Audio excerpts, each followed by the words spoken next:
Os nossos assuntos. Vamos falar bastante aqui sobre a manifestação que ocorreu agora há pouco na Avenida Paulista, na cidade de São Paulo, um ato convocado pelo pastor Silas Malafaia e pelo ex-presidente Jair Bolsonaro, que reuniu, segundo estimativas, a gente tem imagens dessa manifestação, cerca de 45 mil pessoas, segundo os dados que foram revelados deixa eu pegar aqui os dados certinho, do monitor do debate político, né? O Leonardo Sakamoto atualiza esse número no nosso site, na coluna dele. Esse ato convocado por Bolsonaro a favor da anistia, quem participou de atos e ações golpistas entre outubro de 22 e janeiro de 23, reuniu 44.900 pessoas neste domingo. O evento teve participação de políticos da direita, entre eles presidenciáveis, como o governador de São Paulo, Tarcísio de Freitas, do Republicanos, de Minas Gerais, Romeu Zema, do Novo, de Goiás, Ronaldo Caiado, do União Brasil, e do Paraná, Ratinho Júnior, do PSD. Os números são do monitor do debate político, que antes estava ancorado apenas pela Universidade de São Paulo, pela USP, e agora também está no SEBRAP, que é um dos mais importantes centros de pesquisas brasileiros, junto com a ONG More in Common. A contagem foi feita no momento de pico da manifestação, às 3 horas e 44 minutos da tarde, a partir de fotos aéreas analisados num programa de inteligência artificial. O número de praticamente 50 mil pessoas confirma o número de Copacabana em março, né? Não se deveu apenas à suposta falta de apelo do tema, mas à convocação confusa que mudou várias vezes de tema e de cidade, segundo o professor Pablo Hortelado, ouvido pelo Sakamoto. Depois da frustração com cerca de 18 mil pessoas que compareceram ao ato do Rio de Janeiro, agora 45 mil pessoas em São Paulo, segundo esses números da USP, os dados do monitor da USP, que fez esse levantamento por meio de inteligência artificial. É o monitor do debate político que faz o levantamento. A gente vai destacar alguns trechos ao longo do programa. Eu começo chamando a fala do ex-presidente Bolsonaro, porque o Bolsonaro pouco citou a anistia durante a fala dele. Ele defendeu, na maior parte do tempo, que ele possa ser candidato em 2026. Vamos ver. Quem deu o golpe em 22?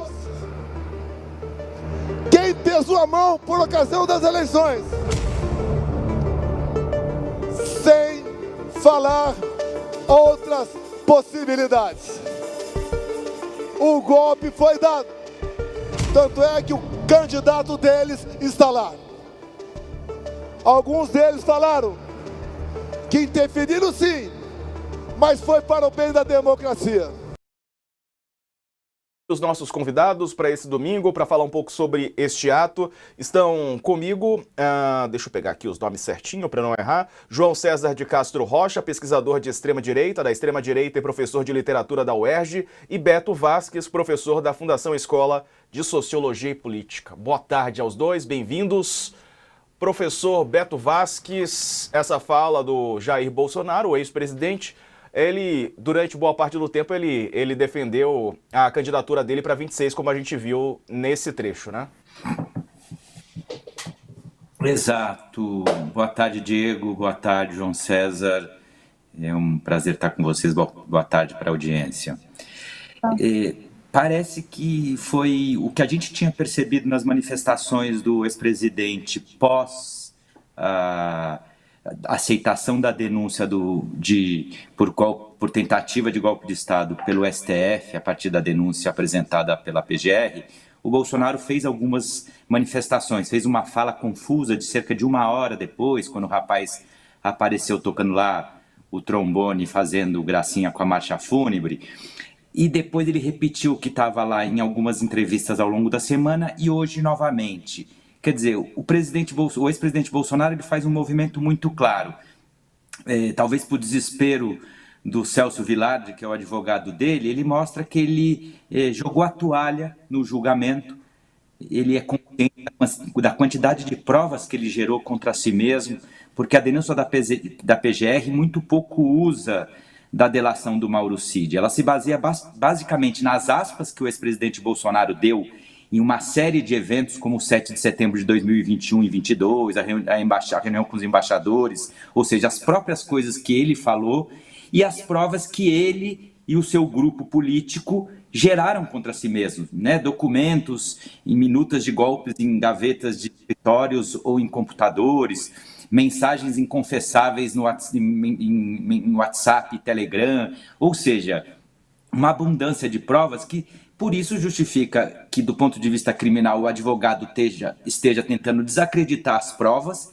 e não falar de uma conduta eventualmente de inocência do candidato dele, e por isso que o Bolsonaro não está preocupado em provar a sua inocência, mas está no plano B, que é tentar a anistia por um lado, ou seja, o plano B interno, doméstico, no Brasil, e um plano B externo, que é colocar o filho dele, como ele hoje volta a reforçar, e a Michele Bolsonaro também reforçou, que o Eduardo Bolsonaro seria um porta-voz do Bolsonaro nos Estados Unidos, para ver se desde fora, ou eles conseguem que o Trump se esmiscua nesse tema para tentar pressionar o Supremo, tentar pressionar o Alexandre de Moraes, ou o Congresso americano pressionar o Trump para que faça isso, ou pelo menos garantir uma anistia política na iminência de uma condenação do Bolsonaro, ele poder fugir e ter o status de asilado político nos Estados Unidos. Eu acho que as palavras do Bolsonaro hoje vão nessa direção, com uma mensagem política genérica no final dizendo: eleições sem Bolsonaro não são democráticas. O número nas ruas, que, como o Sakamoto fala, é 1/4 das pessoas que um ano atrás estavam lá. E o que a gente viu na pesquisa da Quest dessa semana, onde a maioria dos brasileiros acham que os presos do 8 de janeiro estão com uma condenação razoável, e metade, antes mesmo do julgamento, acha que o Bolsonaro teve culpa no cartório, mostram que ruas, pesquisas, a própria falta de vontade de Hugo Mota e Alcolumbre no Congresso mostram que esse clima não pegou, né? Então o Bolsonaro tenta forçar uma anistia, mas parece que falta apoio político e popular para isso. Pois é, professor João César de Castro Rocha, a sua percepção sobre esse discurso de Jair Bolsonaro, professor, e ele poucas vezes falando sobre anistia, mas falou sobre, como a gente viu há pouco, o que ele chamou de golpe para eleger o presidente Lula, disse que foi um golpe do judiciário, falou sobre lawfare, que é aquela ação do judiciário, né, para tentar, enfim, com viés político, foi bem incisivo, né, nas críticas contra o Supremo Tribunal Federal. Boa tarde para o senhor. Boa tarde, Diego. Boa tarde, Beto Vasquez. Eu escuto sempre você aqui e aprendo sempre muito. Uma alegria compartilhar hoje a conversa. Diego, duas coisas me impressionaram, eu digo com uma observação geral, para começar a nossa conversa. Em primeiro lugar, é que houve uma radicalização dos discursos, tanto do Jair Bolsonaro, mas também do Silas Malafaia, que foi mais enfático, muito mais enfático do que no Rio de Janeiro, aqui na Avenida Atlântica, onde, aliás, eu estava.